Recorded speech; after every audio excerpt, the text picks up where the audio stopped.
There's a massive opportunity on the table right now if you're looking to buy a home, whether it's your first home or you're an investor.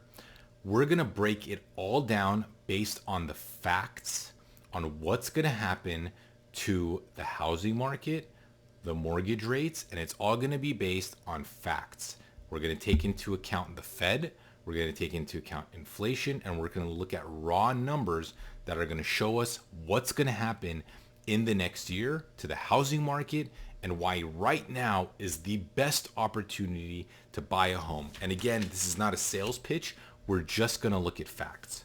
So the number one thing that I want to lead off with is mortgage rates are not driven by the Fed. It's a big misconception.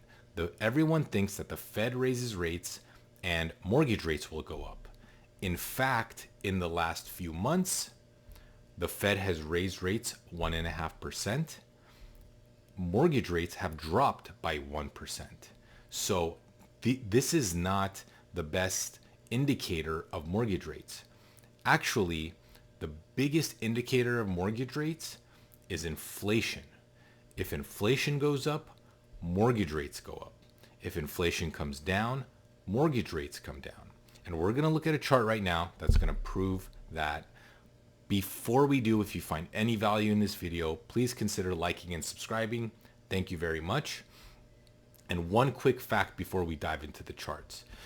Did you know that every 1% that mortgage rates drop, 5 million more people are eligible to purchase a home?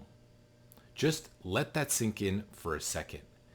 If mortgage rates drop by just 1%, we're at 6.5% right now. If mortgage rates drop to about 5.5%, there's going to be 5 million more people eligible to buy a home. That means 5 million more competitors. Now, again, if you live in a city and there's only a few 100,000 or a million people, of course, it's not going to be 5 million competing for your one home, but 5 million across the US is still a big number. So let's dive into the charts. The first thing we're going to look at is the inflation chart versus the mortgage rates. So as we can see here, the red line below is inflation. The blue line is mortgage interest rates. As we could see here in the beginning of this chart, as inflation started to go up, mortgage rates started to go up. As inflation started to come down from January 19 to July 19, mortgage rates came down. This shaded area here is the recession right before the pandemic, and we had a little blip in inflation, and what do you know? Mortgage rates went up. So, of course, we know in March of 2020, the pandemic, the Fed engaged in quantitative easing. The way they did that is they bought the mortgage industry. The Fed bought mortgage bonds like crazy, and that dropped mortgage rates to around 3%. So as you could see, mortgage rates stayed flat around 3%, and then right here you could see more inflation was flat, also around 3%. Then what happened was inflation started ticking up. This is the point where the Fed should have stopped quantitative easing. However, they engaged in quantitative easing way longer than they should have. They should have stopped much sooner. They panicked. And what happened was inflation started shooting up. Inflation passed 4%, 4.5% here. And what did the Fed say? The Fed said this is transitory. Okay. They're behind the 8 ball. Okay. They're not understanding the crisis that was coming. They continued, even at this point when inflation was past 4%, they continued quantitative easing for another 6 months. That caused inflation to shoot up. And of course, what shot up with it were mortgage rates. And as we could see here, as inflation started coming down, mortgage rates started coming down. So the first thing to learn from this video is mortgage rates are driven by inflation. Inflation goes up, mortgage rates will go up, and vice versa. So then the question becomes, what what's really going to happen with inflation. Everyone has an opinion. Some people think it's going to be here for the long term. Some people think it's going to come down quick. Let's just look at a couple of data points that make up inflation and break it down. So the next chart we're going to look at is inventory. As we could see in this chart, inventory, just this regular stuff we buy, from TVs to toilet paper, was pretty steady. And then what happened? Obviously, the pandemic happened and everything shut down. All the factories shut down, and you guys remember the madness in stores, in grocery stores. I mean, it was wild. There was no toilet paper on the aisles. There was no toilet paper on the shelves, and it was pure madness. And as we could see, inventories dropped to a very, very low number. And of course, supply and demand. If there's no supply and there's regular demand, the price of everything is going to shoot up. Inflation shot up, and inventory started to come back, and then China shut down. Okay, so inventory went back down, and now what's happening is we have too much inventory. Okay, we have too much inventory, but that's a good thing. That's a good thing, because if we have too much inventory, things go on sale, and that is disinflationary. So I don't know if you've noticed, but there's a lot of deals to be had all across every kind of store, because inventories are, I mean, way higher than even pre-pandemic. So things are going to go on sale. And what happens when things go on sale and things are cheaper? That is disinflationary. So this is the first thing we got to look at when we try to predict inflation coming down. Now, the next piece is really, really good, because it's the biggest chunk of inflation, and that's shelter. Shelter makes up 43% of CPI. Okay. By the way, these charts are provided by MBS Highway, Barry Habib. The guy is a genius, so please follow him. He's awesome. One of the people that I look up to the most in the mortgage and real estate industry. So now in this chart, we're looking at apartment rent year over year change. It peaked around 18%. So shelter costs were going up 18% year over year. Now, this is important too.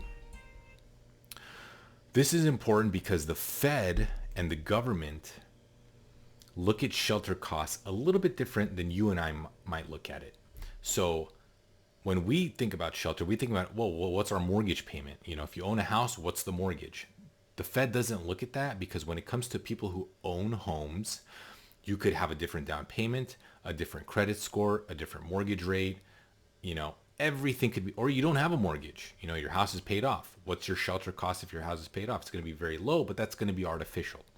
The Fed doesn't look at it that way. The Fed looks at actual rent prices, people who are renting, how much are they paying? And then they look at owner's equivalent rent. So the house that I own or you own, if you were to rent it, how much would you rent it for? So that's what makes up shelter costs when that's included in the CPI. So again, shelter costs are 43% of the CPI numbers that we hear every single month. What's the CPI? 43% of that number, a huge chunk, is housing. Housing and shelter costs is a very lagging indicator, and the best way to describe it is the analogy of a roller coaster. Okay, so as we could see here, shelter costs year over year today are 3%. That's the front end of the roller coaster. So even though the front end of the roller coaster is going down, the shelter in CPI number that the Fed is using is still going up.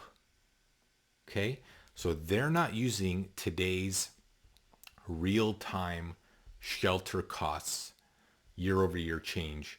They're using 7.9%. So although today the year over year change is 3%, they're using 7.9, okay, because it's a lagging indicator. So as you could see, shelter costs, or the actual shelter costs, apartments year over year went down. It took a while. It took 6 months to a year for the CPI to catch up. And then as you could see here, when shelter costs shot up, it took almost, again, another year and a half for the CPI shelter costs to catch up. So what's going to happen? As shelter costs come down, the CPI shelter number will turn over and also come down. But in the meantime, we have a difference of 4.9%. Okay, so again, we want to look forward. What's going to happen with CPI? If we look forward, and this number is going to come down, well, what do we have now? Right now, we have a 4.9% difference in the shelter number the Fed is using and the actual change in shelter costs. So if we take 4.9% times 0.43, that's a 2% difference. And we're multiplying by 0.43 because it's 43% of the inflation number. So we take 0.43, that's 2% difference in CPI.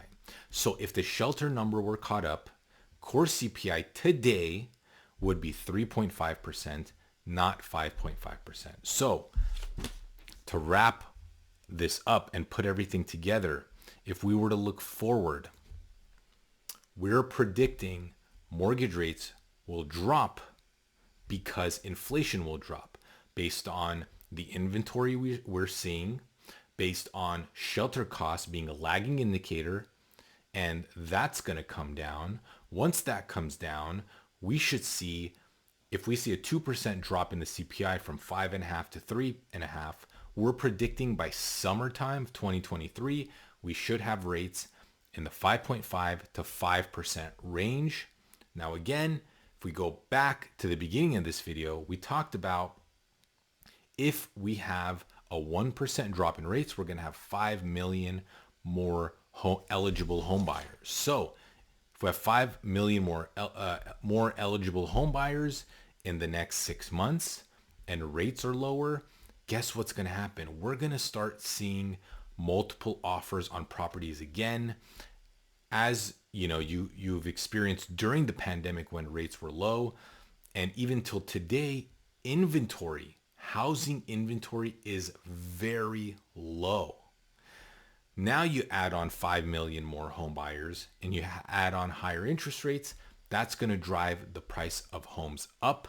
You want to be ahead of this trend. And please mark this video, because in 6 months or a year, I want you guys to come back and tell me that I was wrong. I truly believe home values over the next year are going to go up drastically because mortgage rates will come down, because inflation will come down. Thank you again. Please like and subscribe, and I'll see you on the next video.